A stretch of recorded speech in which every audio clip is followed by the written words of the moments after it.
boleh dapat, kalau naik kalau boleh dapat.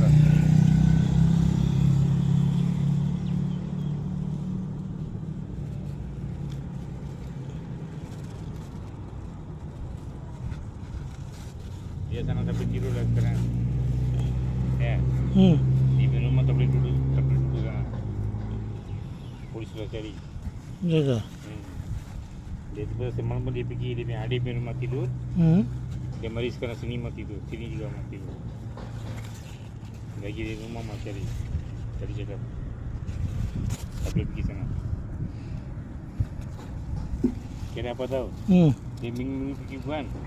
Sana minum-minum mah. Karena orang-orang mana sudah kecoh dia. Semua sudah kecoh.